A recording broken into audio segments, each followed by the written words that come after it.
Pukul 3 pagi, banyak orang memilih tidur, tapi sebagian kecil justru bangkit di jam-jam sunyi. Ada yang kerja, ada yang merenung, dan ada juga yang datang ke tempat-tempat seperti ini. Tempat yang terang, kosong, dan bersih. Gym.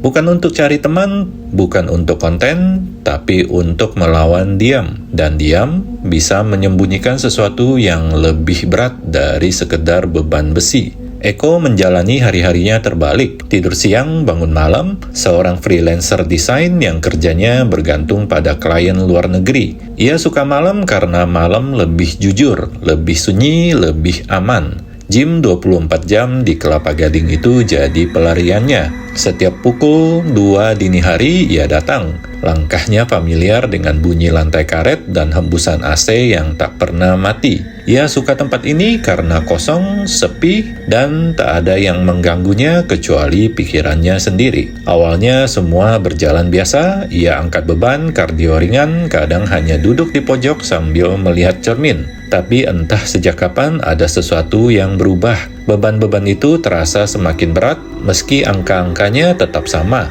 Malam itu ia kembali seperti biasa. Bench press, barbel 40 kg, pemanasan, tapi di repetisi ke-7 ototnya bergetar.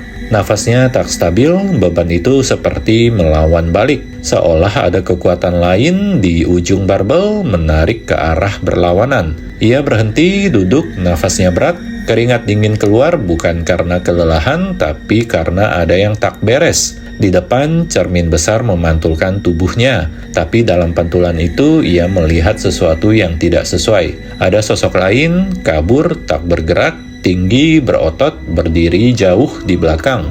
Ia mencoba memfokuskan pandangan, tapi cermin itu seakan hidup. Bayangan dalamnya tidak hanya memantulkan, tapi juga mengintip balik. Sosok itu lebih sering muncul setiap malam saat Eko angkat beban. Ia merasa tak sendirian. Kadang terdengar suara kaki berat, kadang beban terasa seperti diangkat bersama oleh dua tangan. Sosok itu selalu sama, besar, botak, kaos abu-abu lusuh, tidak pernah bergerak, hanya berdiri, menatap dari ujung ruangan. Dan yang paling membuat ngeri, pantulannya muncul di cermin, tapi tak pernah ada siapapun saat Eko menoleh langsung. Lama-kelamaan ia menghindari bench press, beralih ke treadmill, tapi bahkan di sana ia merasa seperti dibuntutin. Satu malam ia berdiri di depan cermin selama hampir 10 menit, tidak bergerak, hanya mengamati, dan saat ia mulai melangkah ke kiri, ia sadar pantulannya lebih dulu bergerak. Sedetik lebih cepat, lalu berhenti saat ia berhenti.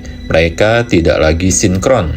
Di malam yang lain, saat ia lewat di depan cermin sambil menunduk, pantulannya menatap lurus ke depan dan senyum, sesuatu yang tidak ia lakukan di dunia nyata. Cermin itu bukan lagi pantulan, tapi semacam layar yang memperlihatkan dunia lain. Dan di dunia itu ada seseorang yang ingin kembali. Gym itu ternyata menyimpan cerita.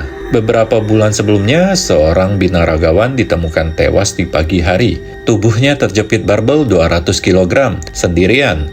Ia dikenal sebagai orang yang keras kepala, selalu latihan berat saat gym kosong. Konon, ia meninggal di jam yang sama pukul 03.17. Setelah kejadian itu, beberapa orang mulai mengalami hal aneh. Treadmill yang menyala sendiri, barbel yang berpindah tempat, pantulan yang tidak sinkron, dan satu kesamaan semua terjadi di sekitar jam 3 pagi.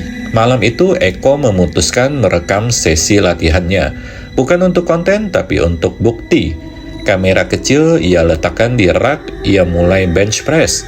Repetisi demi repetisi, nafas stabil, tapi saat beban mulai berat, ia merasa tangan lain muncul. Dingin keras membantu mengangkat dari belakang. Ia ingin berhenti, tapi tubuhnya seperti dikendalikan. Di cermin, bayangan pria botak itu berdiri di belakangnya. Dan ketika beban dilepaskan, kamera jatuh. Suara dentuman logam memenuhi ruangan lalu gelap. Sejak malam itu, Eko tidak pernah kembali ke gym. Tubuhnya kurus, matanya kosong. Ia membuang semua alat fitness di rumah, tapi insomnianya makin parah.